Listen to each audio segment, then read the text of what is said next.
What's going on, guys? It is your boy, your host, Danny Pass. To my left, I got half of 48, aka the... Is it the 8? The 8. Is it the 8? Okay, I forget. Because I keep saying 24. Yeah, I know. But I know. I gotta start putting some respect on you. put some respect. Alright, either way, nobody cares about him. Our main special guest of the evening, to our left, Mr. Uwu King.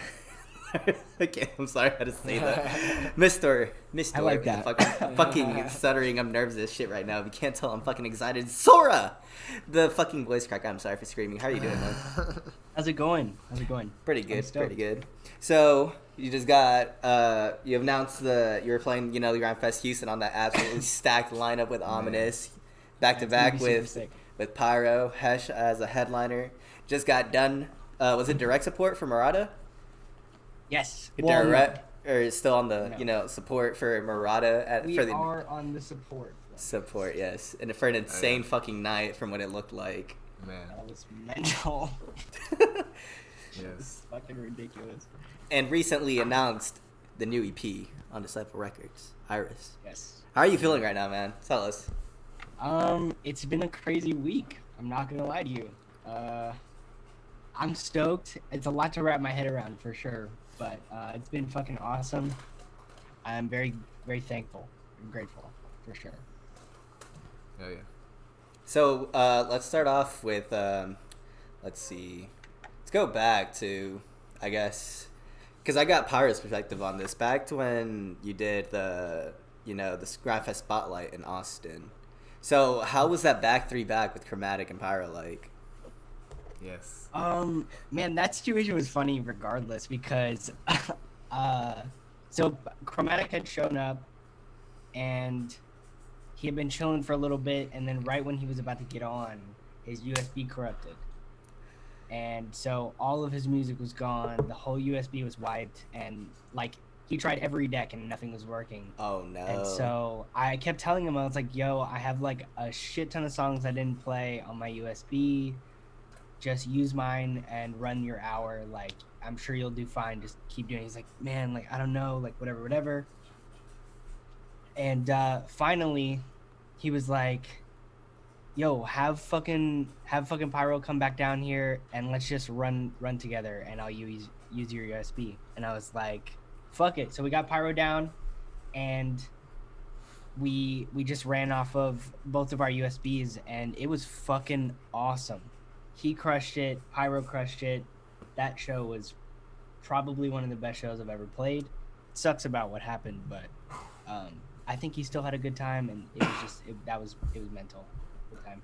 Do you think that night would have been like more like not as like a memorable experience if that wasn't to happen? Oh, for sure, without a doubt. I think that it still would have been a great show regardless, because Chromatic is insane. He's a god on the decks. CDJs, like just absolutely nuts on CDJs. But so it would have been fun regardless. But I think that the experience was definitely something that, like, you don't run into shit like that every day. Yeah. And Chromatic is the homie, and I'm just grateful he let us all run with him. Like it was fucking awesome. Yeah, it was definitely a dope thing to witness. Story for sure, though. Yeah. So let's talk about, what is it? Where is it? At the Mark? So I've seen you playing at the Mark, regularly. What is it on Thursdays for, I can't remember the name of the event, but on Thursdays they do regular shows down there. So Lifted, yes. Usually goes out there, plays. But this one was a little bit different, wasn't it? Yeah. Super weird how it came about too. I don't know what it is with these like chance happenings lately, but they hit me up like the day before the show. Yeah. And we're like, do you want to run support at Murata? And initially, like in general, I say no because I'm like, I need time to plan. Like, there's stuff about like contracts and bullshit. Like you can't just like pop up and be like, yo, come play the show, because there's like legal stuff. Right. I was just like, I know the After Dark homies, the people that run the shows that coming out of the Mark. They're good friends of mine. All of my friends are gonna be there already, and they need a spot to fill, and so my management was just like, fucking send it. And like, no cap, the best show I've ever played. Like, not just like because my set went really well, but it just like the crowd's energy was nuts. Everybody on the lineup did really well. Like the guy that went before me, Lazy K, everybody, Murata obviously killed it. Like everybody did really well. And yeah, the energy was just there. I can't think of a better show I've ever had. So and it's just funny that it was random. Like I wasn't normally you hear about the shows that you're playing like months ahead of time and at the day before, and you know we showed out and it fucking was awesome. So. Hell yeah. That's dope. And if we can, Cody, I will send you the picture that I'm referring to right now. But we will have the family picture. Was that the first one you've ever taken? Yes, it was, dude. Bro, it was. Seeing that picture I'm was a bitch. insane. That picture is insane. You know what I mean? It is. It's an awesome picture, and I every time I think about it, I get like weirdly sappy and all fucking like giddy because I'm like a huge baby. I can't talk on the mic. The intro I played at the show was my voice and me talking into this microphone. Like, I can't get like I don't know how I DJ in general because my stage fright and like social anxiety are higher than most. So when it comes to I don't even look at the crowd half 90% of the time while I'm playing. Like I stare at the CDJs and just kind of like occasionally glance up and make sure people are moving like type shit. But it's hard because if I look up and I look at somebody in the face, I get all weird and self-conscious and but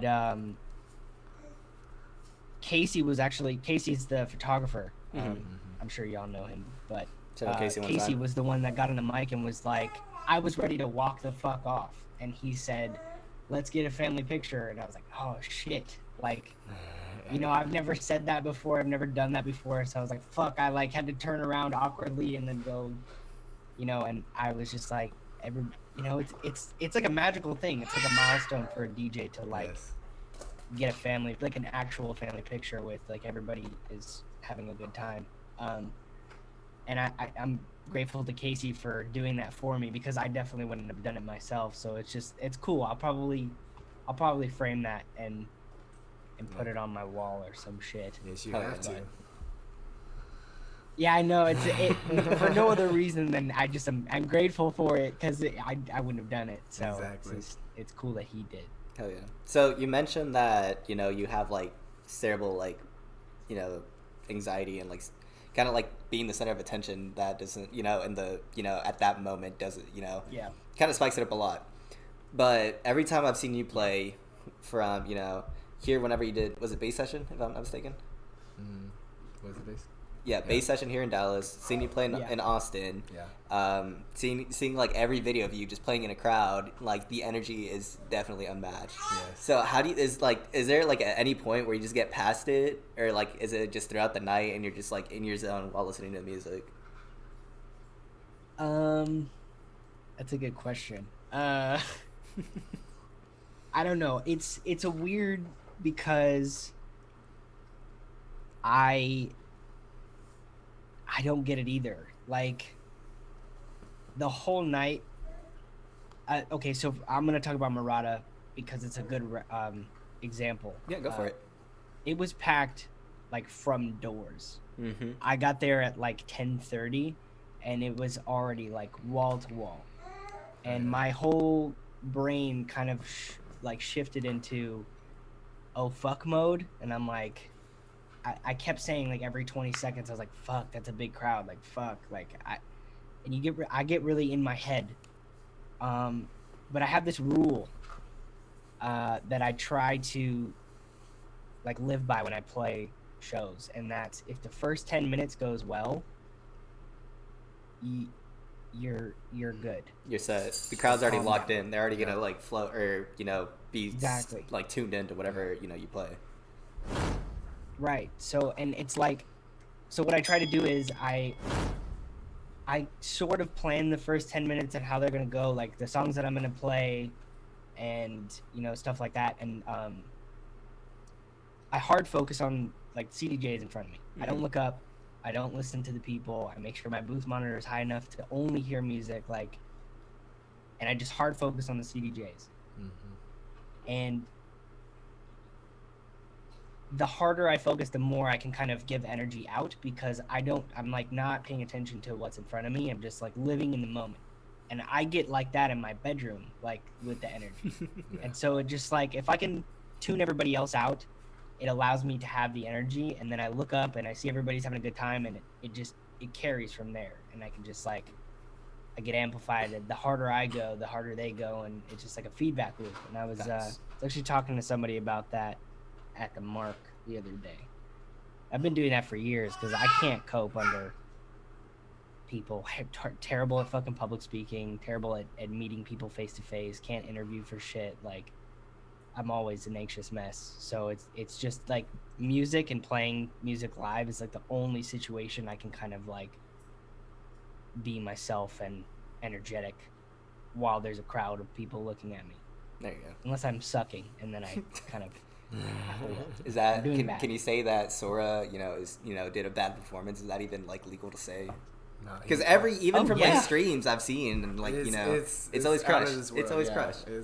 I appreciate that, but yeah, I've definitely like blown dick on stage, like just ate shit the whole night, either because like a CDJ is fucking up, or because like CDJs always have. There's always.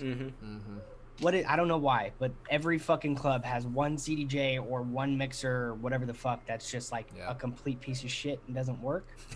Yep. And so, especially when I was first starting out, I've definitely run into a couple clubs that just don't have any working CDJs.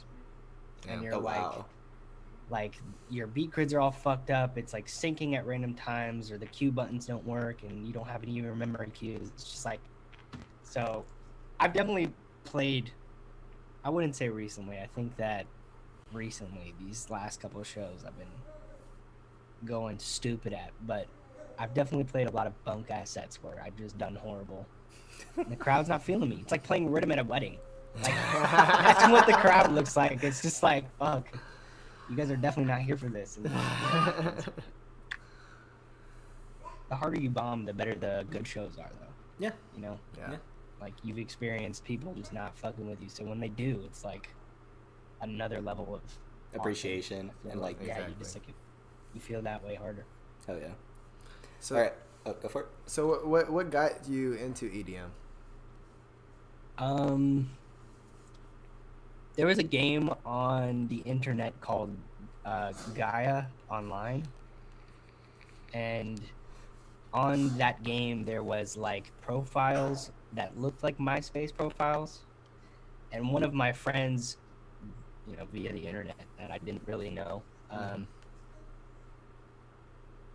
they had a little music player that had Scary Monsters and Nice Sprites on it. Okay. And that was like my first legitimate exposure past like techno in 2001 on my parents' workout playlist type shit. It's the first time that I had actually listened to electronic music and like ingested it, and literally like 2 weeks later I bought FL. So it was like I heard Skrillex for the first time and then immediately was like, I gotta do that. Oh yeah. Okay. So at like one point, was it a click inside of you? It's like, all right, this is what I want to do. I had been playing like instruments and stuff my whole life, but I hated music. I don't like music theory. I think it's annoying. I know it, but that just makes it worse, I feel like. I don't like practicing. I have too much ADHD to sit there and do fucking piano warm-ups every fucking day. I hated it. But I was always good at it, you know what I mean? Like, my parents had kept me in it, so I just, continued to, like, grow and learn the instruments and stuff. So I was, like, already had sort of a music background. And then, I didn't know what I wanted to do until it was in front of me, and then I was like, I'm going to chase that. Because, I listened to Skrillex, and then I look up the fucking YouTube videos, and he's playing stadiums worth of people. Yeah. And, I started doing deep dives on like fucking Get Darker and all these other stuff, like other dubstep labels that were coming out, like UKF and stuff. And I'm getting, it's just like a feeling in your gut where you're like, that's what I want to do for my life. I'm looking at it and I'm like, that's it. Mm-hmm. And yeah, it just kind of fit. And I've been running with it for 10 years, dude. There you go. Oh yeah. Christ. So, I know something you were struggling with, like during like quarantine at the beginning, was writer's block, if I'm not mistaken. So, how did you like get past that? Like, was it just branching out, doing like different genres of music, and just kind of like focusing on that, and then going back to like a different genre, and, like that kind of like inspired like a different flow or like melodies or whatever? Like how? Yeah. What would be like, I guess, tips or recommendations you would give out for writer's block? For writer's block. I can tell you how I did it. But I feel like writer's block is something that we need to look at on a case by case basis, Mm-hmm. because it's not like you can blanket the reason why you're having writer's block, right? Because it's different for everybody. Yeah. You could be going through like relationship problems, or stress at work, or you're not motivated because of whatever the fuck. It could be a bunch of different things, and I think that the most important thing is to realize that, because then it helps you approach your own block differently. You know what I mean? Oh yeah. Yeah. So if I was to give you tips on how to get out of it, the ways that work for me are removing the block, whether that be a person, situation, whatever, just finding out what it is and getting rid of it. Or yeah, definitely try branching out, because that's what I did for this one. I was like, I feel like dubstep is kind of pointless to make, because it's like writing heavy headbangers. It's like, what the Right. fuck is the point of that when nobody's at shows and stuff? Yeah. So I just felt unmotivated, but I still wanted to make music. So I started making beats and like doing the hyperpop stuff and like just branching out. And then I kept my brain from being depressed about writer's block, because I'm still creating, Yeah. So that, but like, go at it thinking, I need to find out what's causing it. Because if you just listen to me and you try making other music and it's not working, you're gonna think, well, fuck, I just maybe shouldn't make music or whatever the fuck. But if you can't figure out what the reason is, like, you're gonna be stuck with that block longer than you should be. Right. Because Exactly. eventually, naturally, it'll resolve itself. But like, you have to wait through that rather than attacking it on your own, and Right. just gonna drag it out. Yeah. So, I guess now would be a good time to talk about, Iris, new EP coming out on Disciple Records. How long do you think you were sitting on those tracks until you're just like, all right, I think they're ready? And can you give out how many tracks it's gonna be? Yes, Okay. there's 4. Okay. And I think that I started working on this EP probably like 2 or 3 months before COVID hit. Damn. So it's been, well, I mean, it's been like ready to be released for probably about a year. Okay. Well, or I mean, ready to be released for only a few months, I think. But I started the concept back about a year ago. So, you finish tracks at different times. I think it's been a year though. I think it's been a year. Oh yeah.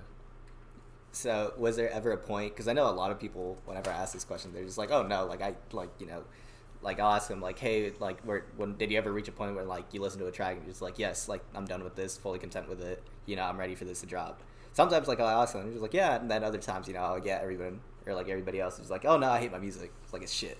Yeah. Or whatever. I was gonna say,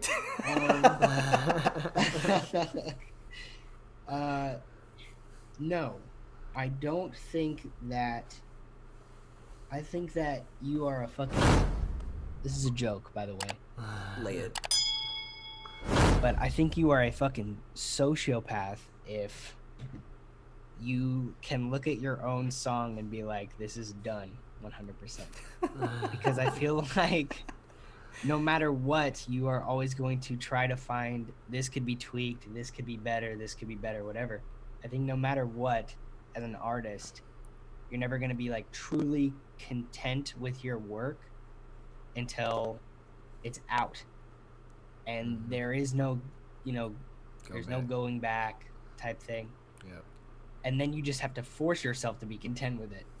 But the more positive feedback you get for it, the better you feel about releasing it. But I feel like for me personally, I'm always like, for this EP, I listened to it today on the way here, like back home because I was out, and I was like, "Fuck, man, like maybe it's not ready." I can't go back though. I don't have time for that. So it's like I just have to. That's being content. That's being done with it. It's just like when you force yourself to put it out. Other people around you are gonna be like, "This is done." Like your management, it's done. It's ready to be shopped. Or the labels will come back and they're like, "We want it," type of thing. It's like, but still, as the artist, you're like, I don't know. I think it could be better a little bit. But Yeah. that mentality will take you to hell. So. Yeah.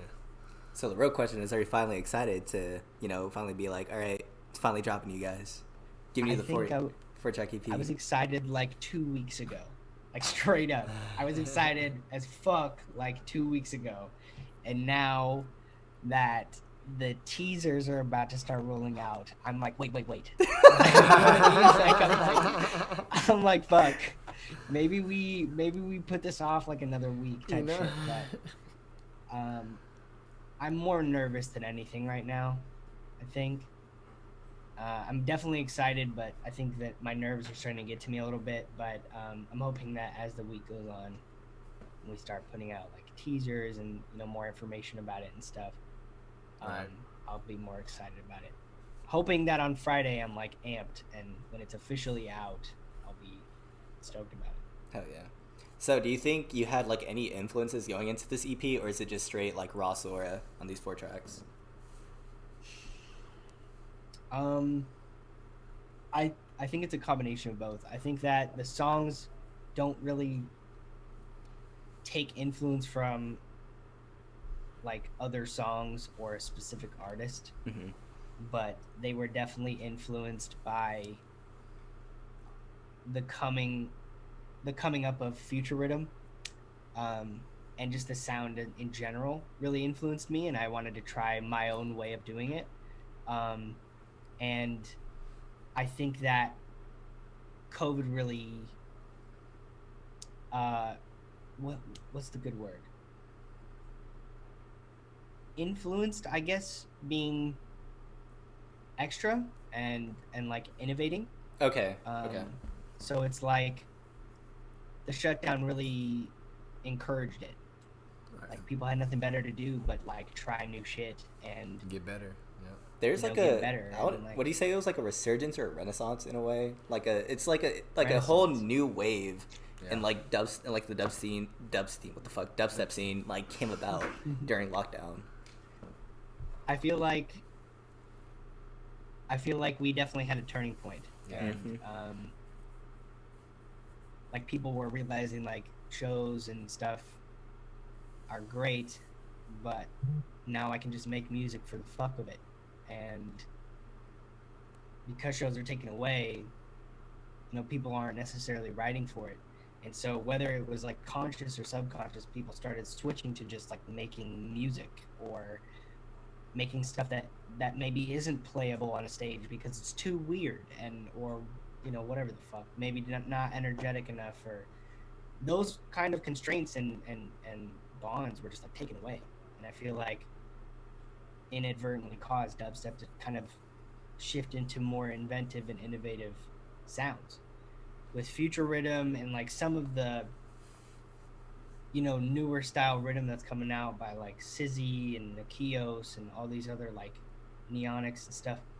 These power kids that are like very fresh in the dubstep scene are just taking it and running with it, and it's good to see.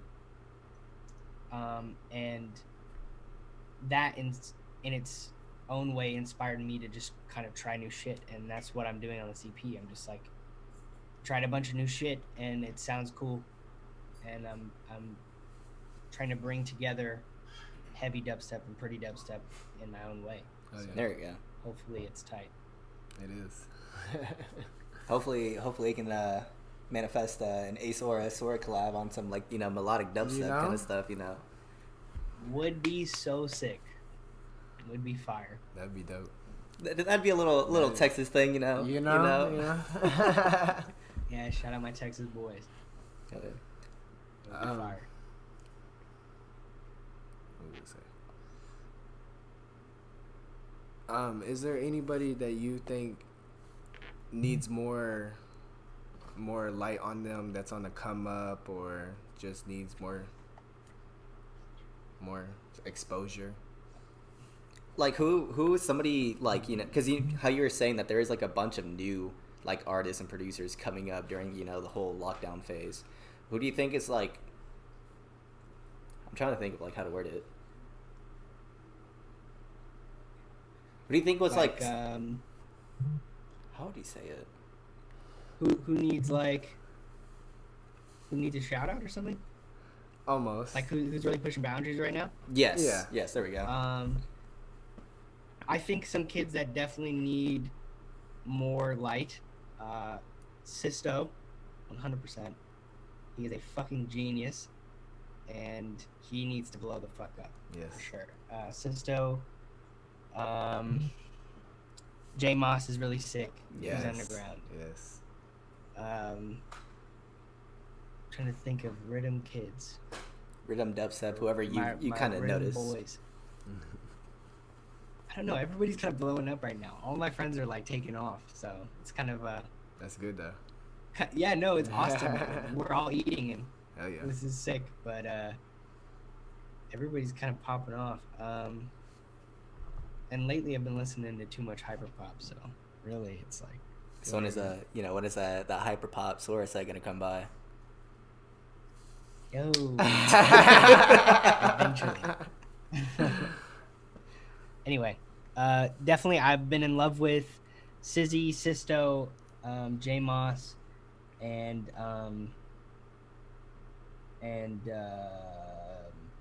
Warned, Squishy, and that's it. There we go. Warned and Squishy are fucking nuts. There we go. My God. There we go. Yeah. So I remember you were mentioning like earlier whenever we were talking, about how lockdown that happened and that whole constraint or like restrictions with like making music for live shows got lifted. Now with like everything like basically coming back or already back at a full like festivals already running, almost like full capacity, or if not full capacity, shows already at full capacity again. At least here in like Texas. Do you think shows coming back might cause that constriction again with new music that's going to come out? Yes. I think yes and no, but mostly yes. I think that it was a phase, and now that the world is back to normal, people are definitely going to go back to writing rail breakers and, play out like Right. DJ tools. You know what I mean? Mm-hmm. Which there's nothing wrong with that. It's still music, and it goes stupid. So it's like, there's value there, and it's Right. still art. Mm-hmm. But I think that a lot of the innovative attitude is going to go away. Mm-hmm. But also there are going to be some people that are going to think, and, I'm personally going to try to think of, like, how can we have the best of both worlds? How can I make innovative music that still goes really hard at a show? But I don't think a lot of people are going to think that way. I think that a lot of, especially the bigger people that are making like crazy money, are definitely going to go back to writing club bangers, which kind of sucks, but can't really blame them. It is what it is. It's what it is. Yeah. Exactly. Also, another thing I've noticed is that since shows are coming back is the release of a lot of music, and I mean a lot of music. Just because a lot of producers were like sitting on a bunch of like music, waiting for stuff, to open up so things can get played out again. Yep. That's something I've noticed. Yeah. It's definitely weird to think about like how much music wasn't. I didn't feel like any music was coming out over COVID, Mm-hmm. but now you're right. It's just like there's like crazy releases from everybody like every week. Mm-hmm. It's crazy. Yeah, they just been saving it. So, when did you first hear about Rhythm Squad? I think pretty. What's Rhythm Squad? No, I'm just kidding. The Rhythm of the Squad. I think pretty recently, because I'm not very plugged in Dallas at all. Mm-hmm. I don't really know many people out there. I know the Grindfest people live out there, but you know they're around Texas so often. I can't really claim that I know Dallas at all. But Right. after I had gone up there for a Grindfest stream actually, and there was a bunch of people that they were doing like a watch party, Mm-hmm. and that was my first time ever in Dallas, and I think somebody had talked about you guys, and I think I had met somebody who was like friends of yours, and then at the Bass Session show, Yes. I got to meet a couple. And it was like that was sick because you know I don't know anybody out in Dallas, and I know it. What's weird is that I don't know people out in Dallas, but I know that the Dallas like rhythm scene is like an actual rhythm scene. Yeah. You know what I mean? Like I can play, you know, blocks and pass out and shit. Oh, dude, if People know you what the, Yes. yeah, playing blocks and pass out edits, you're gonna get a good, and I mean a good Yes. crowd that- reaction, like a no matter good what. reaction, and that is so hard to find. I feel Yes. like You're not gonna get like the one or two people in the crowd go like, oh, like it's like the whole Yeah, crowd. everybody in Dallas is like super plugged, which is Yes. fucking awesome. But I don't know anybody up there, so you know when I heard Rhythm Squad, it's like sick. Fuck yeah, this is and they're like you do a little bit of research and you know that they're like about like rhythm, the culture or whatever you want to call it. So it's sick. You guys are like the only ones here, except for Yes. Grindfest. Yes. Grindfest and now are a little small collective misfits. Lucas, if you like, I'll tell you right now, if you play a blocks edit and Lucas is in the crowd, if you look up, he'll find that like object that will get him highest in the crowd, and you will just see him bouncing and probably like his knees going up to here. Like he is the biggest See, stand. and for that's why we blocks. like.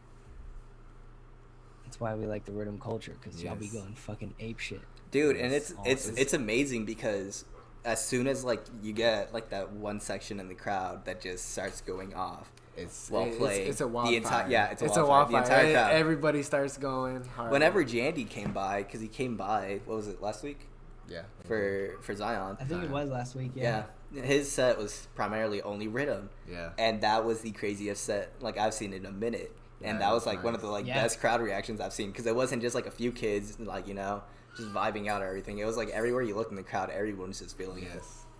Everybody's going off. Yeah, it's hard to find those scenes. Most of like the bass scenes are more leaning towards like wook music or Right. like main stage dubstep, and it's like which is cool. At least it's something. Mhm. But Florida's a really good one because Mm-hmm. everybody out there knows like the culture and like the music, and so it's not like dead crowd reactions when you play Right. like IDs and stuff or like secret VIPs or specials or anything like that. Like people know what the fuck is up. Mm-hmm. But you play that at like the venue and it's like people are like looking at you funny. Yep. Why is he going so hard? What is this shit? Yeah, I remember seeing that kind of reaction whenever I opened up for you guys over there. Like me and Zach were Right, just it's hard. and yeah, me and Zach were just playing like you know just doubles and like just playing rhythm like slower like at like 145 ish, not trying to go too crazy. And then we're just Yeah. like, well, this would slap in Dallas, but yeah, good job, Right, eh? exactly. And yeah, it's like people. some crowds don't understand like the novelty behind like chopping and Yeah. why it's cool, Yeah. which is weird.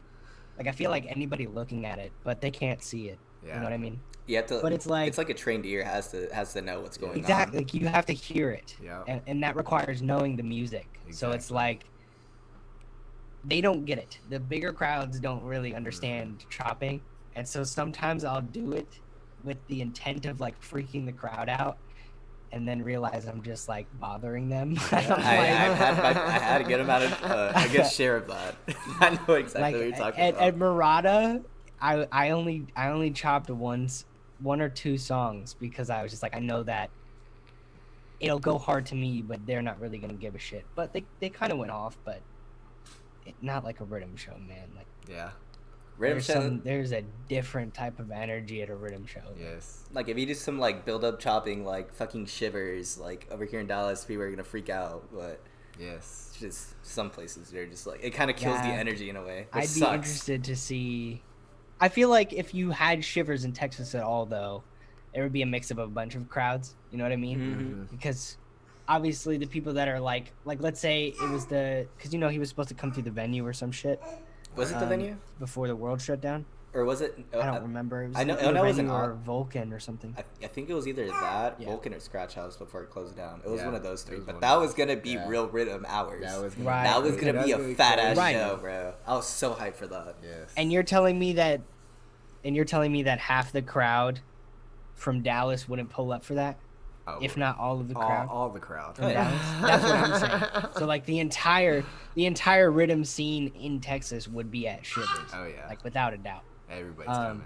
It would, yeah. So it would just be interesting to see a mix of like the people that know rhythm and then the people that don't know rhythm like in the same venue, because Right. I feel like for specialty shows like that, like where like a big rhythm headliner or whatever you want to call them would pull up, everybody would be there. But like if you put a lesser known rhythm act up and just a bunch of locals to the scene come through, it's gonna be kind of whack. Depending on where you put them. Yeah. So it'd be interesting.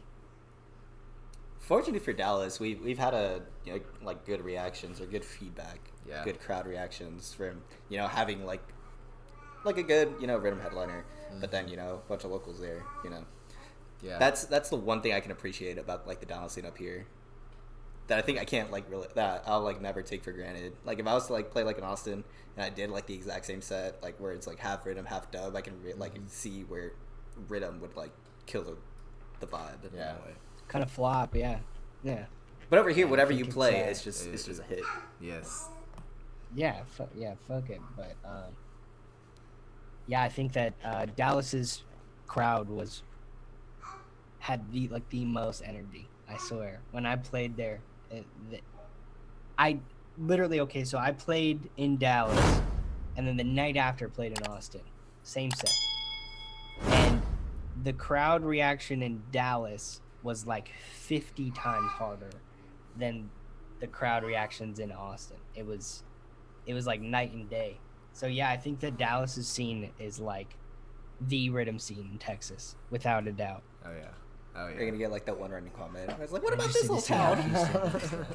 I feel like I feel like Right. like the rhythm scene in Houston is pretty good. Yeah, it's I feel like nice. it is. I have never experienced it. I don't think it's good as Dallas, but I think. I feel like it'll be hard to top Dallas. It's hard to top Dallas. It is. Yeah. I'm gonna ask I feel like it'd be Donna. hard. I'm gonna ask Donna and be like, how did your set in like Houston go whenever they Yeah. did the bass session with OG Nixon? Yeah. Cause I couldn't go to that one, fortunately. I'll ask Jason a little bit. Yeah, I missed that one too. I think I was working that weekend. Yeah, same. Yeah. All right, so is there any last things you want to cover? Any last things you want to talk about before we start wrapping this up? Any shout outs? No, not really. Any shout outs? Go stream Iris. If this comes out afterwards, just fucking run those numbers up. Oh, yeah. Shout out Casey. Shout out Justin. Shout out my Texas team, Texas family. Devin, Will, all my boys. Love y'all. And that's pretty much it. Just go listen to my music, dude. There we Yes, go. Listen to There we his go. music. All of SORA's information will be linked down in the description below. Again, it has been your boy Danny Pats, half 48 the 8, Yes. Mr. Andy Honcho, Thank and our you. very, very special guest, our Ubu King, SORA. Yes.